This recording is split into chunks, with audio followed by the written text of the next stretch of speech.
Okay, Marriage Prep 101, getting ready for the big day.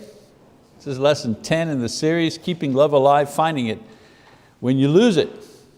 One of the main reasons that men avoid commitment of marriage is their fear of boredom.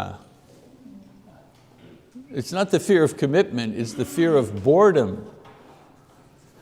Yes, it's great now, but in a few years I'll get bored of this or I'll get bored with you, so why bother? I mean, that's pretty basic man talk. It's no wonder that more and more couples simply live together without marriage, since they see 1 out of 2 marriages around them end in divorce. That's pretty discouraging. You're getting married and you're watching your friend's that wedding that you went to 3 years ago, he's now getting divorced.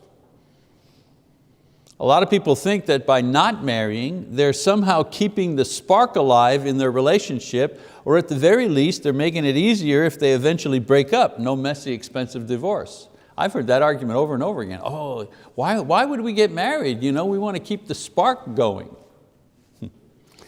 The truth is that all relationships, married or not, go through phases. Fresh excitement, discovery, disappointment, sadness, renewal. This is the norm for everybody. Boredom is normal. Boredom is just normal. It doesn't have to be all boredom, but periods of boredom, we're human, we're sinners. Now the difference for married couples is that from the beginning they have promised, with God or the law of the state as witness, that when these times would come, they would persevere in their relationship. This is the main difference between married couples and couples who simply live together. Not love for one another. When I confront a couple that's just living together and not married and they're insulted that I would think less of their relationship, I'm not saying, hey, I'm not saying you don't love her and you don't love him. I'm not saying that. All I'm saying is the level of commitment that you're at is not the highest level of commitment. The highest level of commitment you can make to one another is to be married. So my lesson today, I want to talk about those times that occur in every marriage when our love for the other begins to falter or get a little cool. After a while, many couples experience boredom and they think they're kind of out of love, if you wish. So as the title suggests, we can keep love alive. It is possible to find it again after we think that it's gone. Now, most of the time when people talk about the experience of love, what they're talking about is a feeling. That warm, happy, content, excited feeling we experience when in contact with our partner. With time, some people lose that feeling and they don't know how to get that thing back. And people have strange ways of trying to rekindle the flame of their romance. They'll threaten their partner. If you don't make me feel love, I'll leave you. I don't know where the motivation is there, but I've seen that happen. Or they'll make their partner jealous. Yeah, that'll get the spark back. I'll make my partner jealous. Or they'll try different approaches to sex. Or they'll pout to see if the other will give them what they want. There's all kinds of approaches. What many people don't understand is that the feeling of love is not created by demands. It's not even created by sex or manipulation. The feeling of love that a person has is largely created and maintained through the use, listen now, through the use of loving communication. You want to get the spark back? You want to start the spark? You want to fan the flame? Loving communication is the way to go. The thing that produced love within us in the first place was the communication of love by our partner. When our love weakens or diminishes, then the first place to look for a solution is in the area of communication. We look everywhere else except in the area, we think, oh, I got to hit the gym, or oh, I got a new wardrobe, or whatever. And yeah, those things might be helpful. But loving communication is the key to maintaining romance, maintaining true love in a relationship. You see, this feeling of love is moved from one person to another through the process of communication. Not always, but in many cases, the love problem is really a communication problem. In my counseling as a minister, I have seen people who have the capacity to love, they want to love, they need to love, but they don't communicate well, and for this reason, they have problems with love. I sincerely believe that in most marriages, the best way to increase love or to find it when it's gone is to find better ways to communicate with one another about the topic of love. And that brings me to the language of love. What holds a marriage together is love. The tool that transfers love and builds it and maintains it is communication. A couple of quotes. Communication is to love what blood is to life.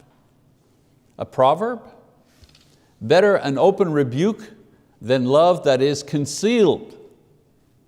Better we're fighting with each other and grappling with each other than no contact, nothing said. At least you care. If you're struggling back and forth with each other, at least you care enough.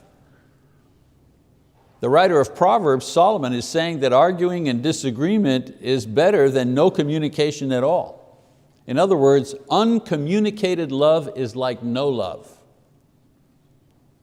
Now when I say communication is the language of love, I'm not talking simply about verbal communication. In our culture of audio and visual communication, we put a lot of emphasis on oral communication, visual communication. We think that if it's not said verbally so we can hear it, then for some reason or other, it hasn't been properly communicated. In his book, The Language of Love, Gary Smalley says the following: we need to understand that the language of love can be communicated in many ways, not just with words. So the language of love, what are the different languages? Well, words, of course, expressions of appreciation, loyalty, affection, love, admiration, attraction. We use words of love. So of course, the language of love, words, absolutely. But not just words. Gifts, tokens of love and appreciation. Things you buy, things you make. I always appreciate my wife. She makes cards. I've kept cards. Guys don't usually keep cards, but I've kept some of the cards that Lisa's made, because I appreciate the time that she's put into it, and sometimes the messages are from the heart. Service or actions to please and comfort the other person, the home, the family, the care of the other person's possessions. Service, that's a language of love. Time, giving attention, giving quantity as well as quality time. Listening, really listening. Watching, observing. Kids are like that, right? Watch me, daddy, watch me, mommy, right? Well, what are they saying actually? They're saying, love me, mommy, love me, daddy. That's what they're saying.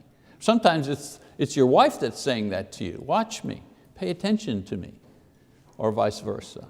And then of course, physical affection, touching, holding, sexual intimacy. This is a language of love too.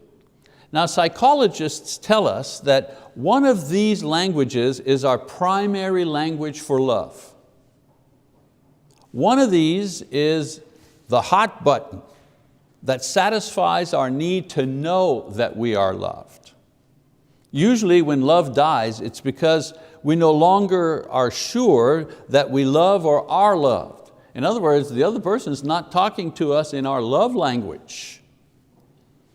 Now we can express or receive all of these things, but usually one of these is the one that convinces us that we are loved, and if it isn't pressed, we will not feel loved, no matter what else the other person does or says. In other words, if you talk to me in my language of love, then I will feel loved. But if you're not talking to me in my language of love, even though you may be using the other languages, I'm not going to feel loved. Some examples of the language of love in action. For example, let's say the wife's hot button for knowing that she is loved is words. Let's say that's her hot button. Poems, love notes, saying sweet things, compliments on her looks, confessions of desire, the repeated words of love. That is her hot button. Okay? Now her husband, he grew up in a house where his dad was the strong, silent type, no fancy words, no wasted words. And so the husband has grown up, like his dad, in this way. But he has learned to say, I love you through generous service. That's his language of love. He fixes her car. He takes care of the house. He does a lot of repair work for her elderly parents. You know what I'm saying? The guy is a true servant. That's his love language. Now what tends to happen here is that she won't feel loved because he's not expressing it in the way she needs it expressed. She needs words, not a new muffler on her car. You see what I'm saying? All right? She'll question his love and he'll point out all the things that he does for her, but she's not going to be satisfied because he's not speaking in her language of love. That's how affairs begin, believe it or not. Affairs begin when someone else discovers your hot button and starts pressing it. At the office, that girl, this girl I'm describing, this wife, she's at the office and the guy in the next cubicle, oh, you had your hair cut, looks very nice. All proper and polite. He just hit her button. I'm sure your husband's a very lucky guy. Hit the button again. I'll sit with, do you mind if I sit with you at break? Sure, I like, yeah. Oh, is that a new dress? Yeah. That's how affairs begin. Now, an interesting feature about this language of love business, people tend to receive their love messages in the same way that they give their love messages. So let's go back to our couple and see how this works. Remember, she receives love through words. So this is usually the way she gives it. And he gives through action or service. So this is usually how he receives or recognizes love as well. So in a situation like this, she tells him she loves him. And she gives him mushy birthday cards. And she wants to talk about their relationship. But she's not interested in hanging out in the garage with him while he's working on his car. He needs to hear, I love you, by her involvement with him in his interests and his things. And in the end, he feels smothered by her words and she feels rejected by his silence. Now the sad thing about my little scenario here is that both people are trying to love, but each is missing the point, and the sad thing is they don't realize it. They end up in the counselor's office. Sometimes you see a perfect couple, they have a nice house, they have lovely children, there's enough money to pay for whatever is needed, they're healthy. It's like, well, what's your problem, you people? You've got everything that anybody could want. Well, except one thing. The love that brought them together isn't there anymore. And believe me, all those other things aren't really worth it if you don't have the love. Now, I've told you that some people want love, need love, desire to give love, but they fail in love because they can't seem to communicate it well. The answer is for them not to start loving, they're already trying to do that. Nor is the answer to love differently. I don't think people can change their basic personality in order to accomplish this. For example, touchy, feely people, they can't just change the way they are. It's not a superficial thing, it's who they are. That strong, silent guy there that loves through service, he's not going to become a poet. The answer, I believe, is to find ways to communicate about loving each other so we'll understand and hopefully better receive and give love that we have to give and need for ourselves. And the way to do this is to make communication that you do have more effective and more productive in the sense that you are consciously improving the communication bridge between you. In other words, you want the love to be better, then the communication about the love needs to get better. Okay? So there are ways to improve the communication between you and your spouse. Here are a couple of basic elements that will make you connect more effectively and efficiently at every level. First, be totally honest. Ouch, that hurts. Be totally honest. Ephesians 4:15, speaking the truth in love. For communication to be productive, you need to be honest, even if it's risky sometimes. Many times we say what the other person wants to hear so we can get what we want. We have this little bargain going. I'll tell you what you want to hear, you're going to give me what I want. Well, yeah, you get what you want, they hear what they want to hear, but you know what doesn't happen? The love doesn't happen. That's not how love operates.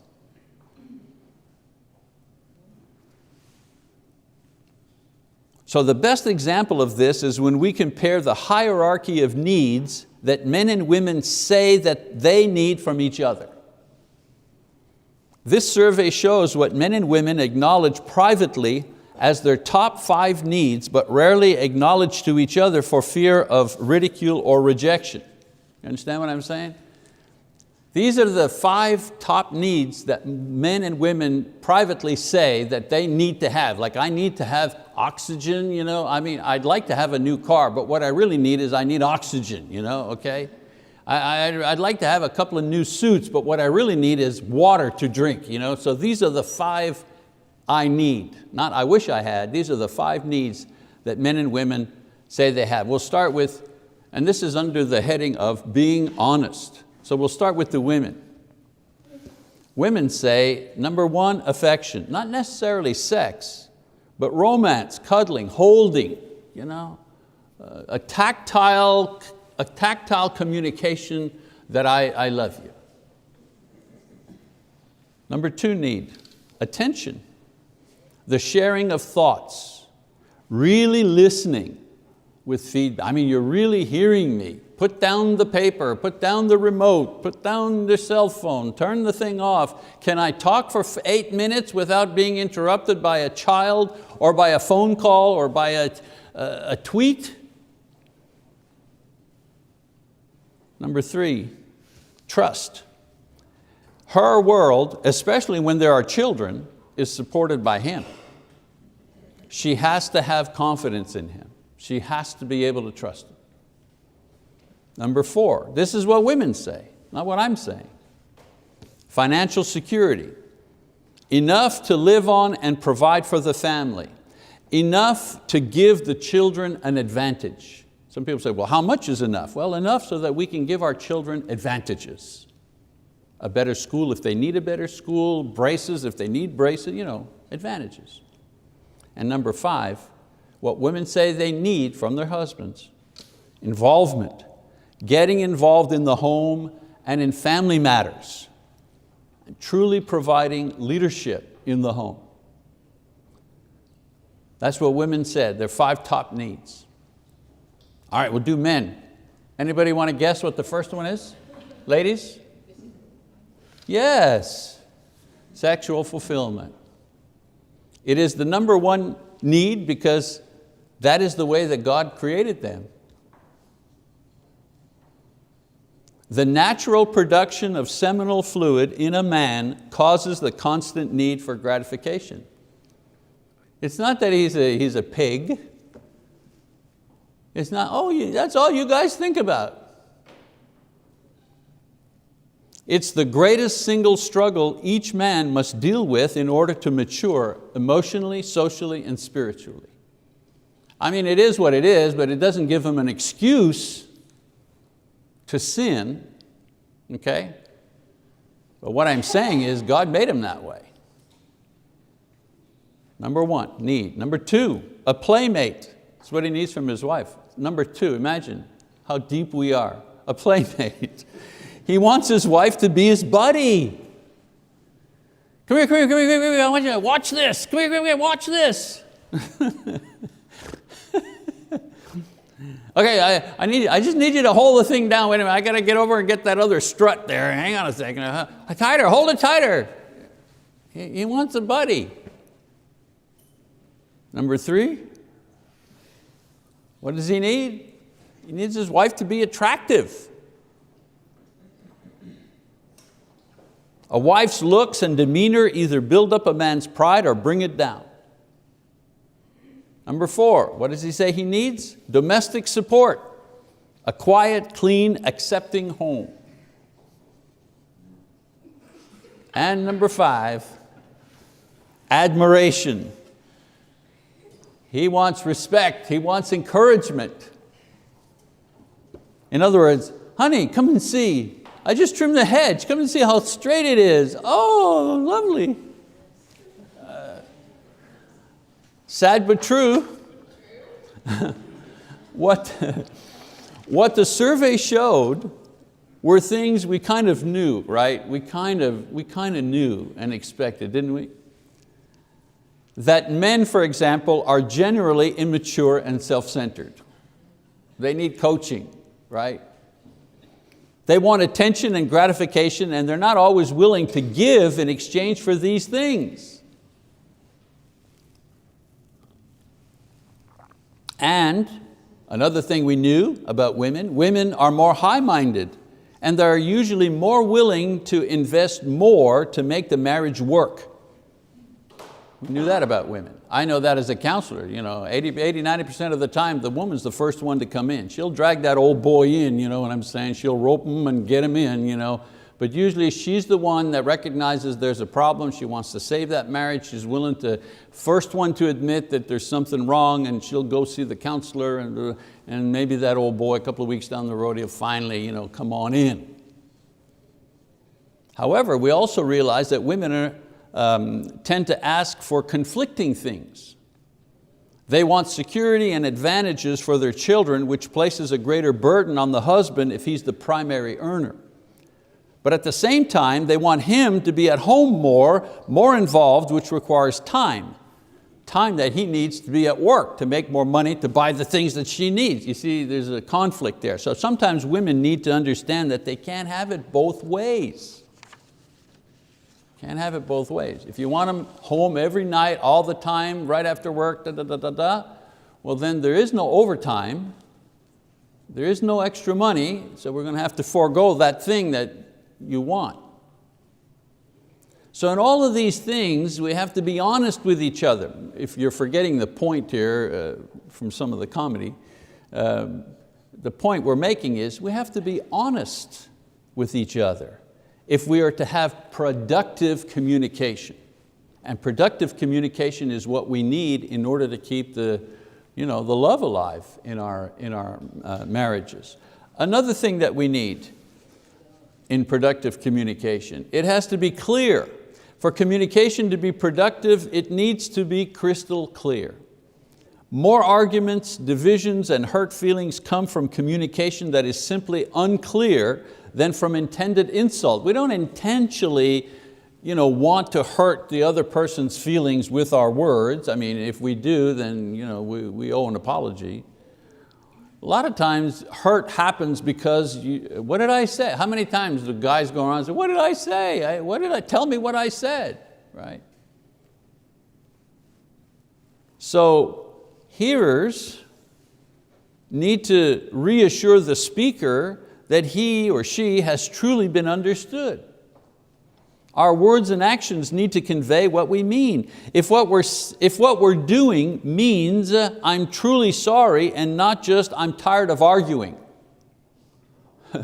There's a difference between I'm really sorry and I'm tired of arguing with you. Those are not the same thing. Okay? Make sure the other person knows about it. And you know what? It's okay to say, for tonight, I'm just tired of arguing. We can continue this tomorrow, but I'm just afraid I'm just going to say something that I don't really mean. And so could we just put a pause right here? I promise we'll pick it up tomorrow and we'll continue. So it's okay to be tired of arguing. But don't lie and say, I'm sorry, just to end the argument. Why? Because you're not going to resolve the argument. You're not going to resolve the problem. The love ain't going to be there for an insincere, I'm sorry. Practice good feedback methods. Say and do what you will, but always make sure through feedback that the other person is understanding your words and intention. Tell me what I just said. Our goal is to go beyond communication with the other person to communion or fellowship with the other person. Communion is reached when both people share the truth and reality of what is being communicated. I don't simply understand your words, I understand your feelings. I understand your feelings. Clear communication moves through 3 stages. Mirroring, which is, I've truly heard what has been said. That's mirroring. Validation, I see and understand your point of view, even if I don't agree with it, but I see it, I get where you're coming from. And then empathy, I confirm that your feelings are valid and true, even if I don't experience them as intensely or in the same way as you do. I acknowledge that this is what you're feeling. You're feeling sorrow, and you have a right to feel sorrow. That's empathy. And finally, for communion to be productive and effective, it has to be complete. We must tell the truth, we must express it clearly, and we must express all of it. Now, some agree with this, but when there is an area which is taboo in a relationship, where one partner refuses to discuss or share, a gradual closing down of communication begins. When the other person says, don't go there, I don't let anybody go there. Nothing kills love more effectively than secrecy or lies, because love cannot grow in the shadows. Secrecy breeds mistrust. There is no greater joy or protection than having a loving partner with whom there are no secrets, nothing that can't be discussed. If we want to regain and renew love, we have to begin by reviewing our communication with our partners. All right, so we're going to quit there. I have here a productive communication worksheet. Homework. All right, here's the assignment. No kids, no phone, no computers, no TV. I know that's a task. Find a babysitter so you can have an hour or two to talk. Discuss with your partner what you think your love language is and what theirs is. Fill out the productive communication worksheet and then discuss it with your spouse, and then review some of the ideas and thoughts on the back. For men, to-do list for men and a to-do list for women. That helps keep that flame alive. Now, the productive communication worksheet might start a fight. So, because the first question is, list 3 things you like most and 3 things you dislike about your partner. Oh. Yeah, hey. Man up, huh? Woman up. If you can't share that with your spouse, what's the point? The whole point is productive communication. We've talked about being honest, being clear, but it's also being kind. I can say there's something that you do that I don't like. I can describe that and say that without intentionally hurting your feelings. Okay? There are easier questions as it goes on, but it starts with the hardest one, okay? All right, so I'll hand these out. You do these. You don't bring them back next week and share with the group. I already know what I don't like about you, Corey. So. You're going to need more first spaces. Was on the wife's side. Oh, I see, okay. Anyways, we'll do these and you just keep them, all right? And we'll move on to another lesson next week. Okay, that's it for this week. Thank you very much.